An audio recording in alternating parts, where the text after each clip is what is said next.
Hi, my name is Zilkan, and I'm the author of Blue Mountain Mist. I am doing another insert today, and this one has to do with apartment buildings that Hannah's father owned. Now, Hannah and her father are not really close. They were raised apart. She was raised apart from them at a very young age, probably about 10. And then one year she went to bordering school, and then immediately about 17, 18, she was gone. So she lived in Toronto. Her father lived in Montreal. Now, these apartment buildings are really famous because they were the target of a loan shark. Now, that loan shark, the person who loaned him the money was Begum Khalida or something like that. And what ended up happening is the whole Montreal went into an uproar at the time that her father lost these buildings. Now, these buildings, Hanna intercepted that. Hanna flew in, even though they were estranged, from Toronto, flew into Montreal and kind of resolved as much as she could and left again. Now, that is the story behind these apartment buildings, and there's more than one. But they're famous because they're 30 years of individual building a little bit of assets, no vacationing, no partying, no nothing. He spent his life building his assets so that at the age of 65, he would be comfortable. The RCMP got involved, the loan sharks got involved. It was one of the most chaotic things, and when he lost them, he would walk up and down the streets almost like the psychology gone of an individual. Now, these apartment buildings played a critical role, and they're 38 and 35. In this particular case, 3875 and 3855 Plamondon Avenue. These apartment buildings played a critical role in also shaping Hannah's behavior for the real evolve. Now, Hannah's in a completely different world. She's either in northern Quebec, or it's just the watching someone you consider a father figure, because she didn't really have a father figure other than the man, that was sort of distanced from her. It shaped her designing the real evolve, because it wasn't just this building. All these buildings on the block, for whatever reason, in Montreal, I'm going to just I can't maneuver it. So this building, the next building, and the next building, and the next building, the whole block lost their apartment buildings. And these were either an Italian or a Korean or a French Canadian that worked so hard in building assets, and they lost everything. So when we do the real evolve, it's the crushing concept of you building a castle and it's someone coming along and just crushing it. What ended up happening is Hannah helped her dad and left again.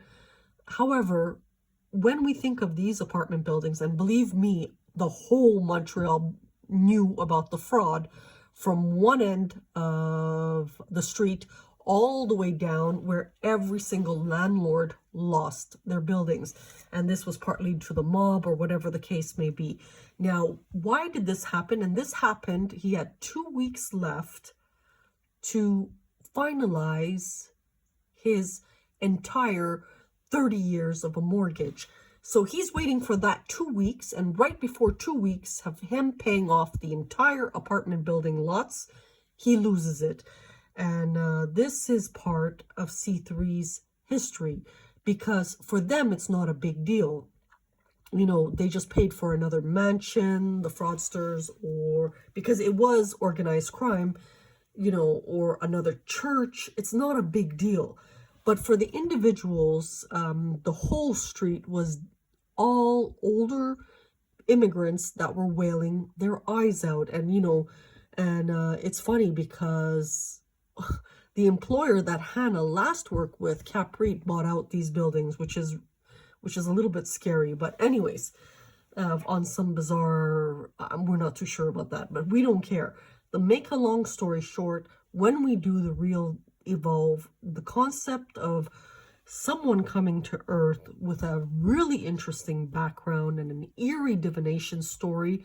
We're going to put all that aside, and we're going to actually humanize the project and design a little micro city completely without one teardrop. And it's actually very creative, and that is the component of a womb, because this story is not an isolated story. I was on the GO train, and this woman was wailing her eyes out, saying that, you know, they invested $2 million in their restaurant and the landlord didn't renew their lease. There's a lot of uglies behind land to human to evolving. So they don't want to give you that $5. So when we think of the buildings being lost, yes, it was someone Indian. When we think about inheritance overseas, there was also someone Indian. And when we think of Kanata Means wings, again, there was someone Indian, which is very noble of the Orthodox Jews, because what they're doing is they're taking from, you know, her father, which is semi-wealthy, apartment buildings. I mean, he owns them.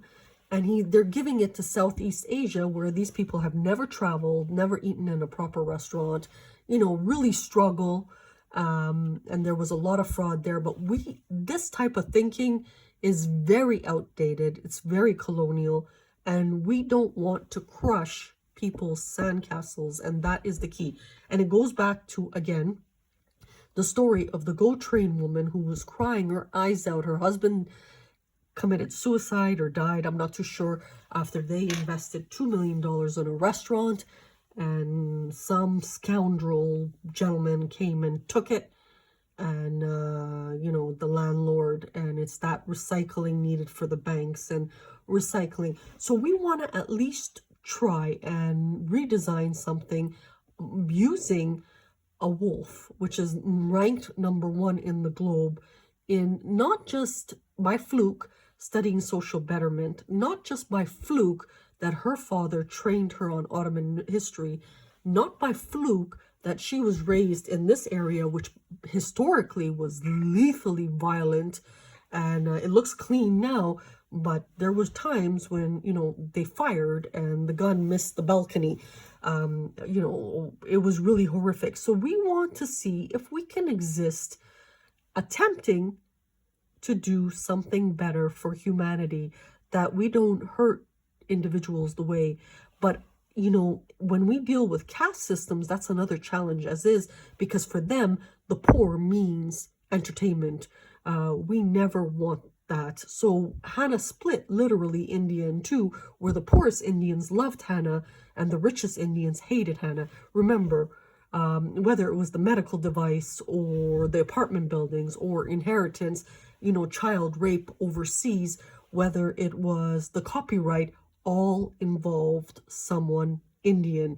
And it's really interesting because Hanna has Indian children by fluke.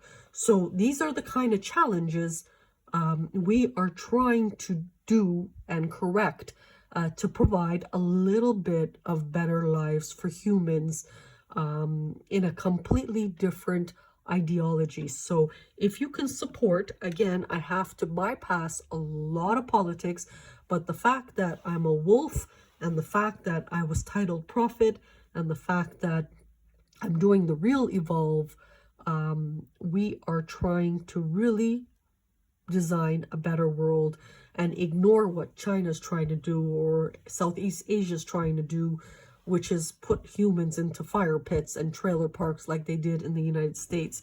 One of the most horrific things, and do a lot of demographic changes in Canada. So that is where we are today.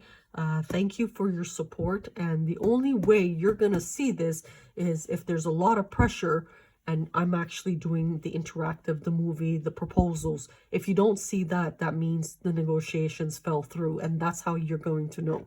So thank you and have a good day.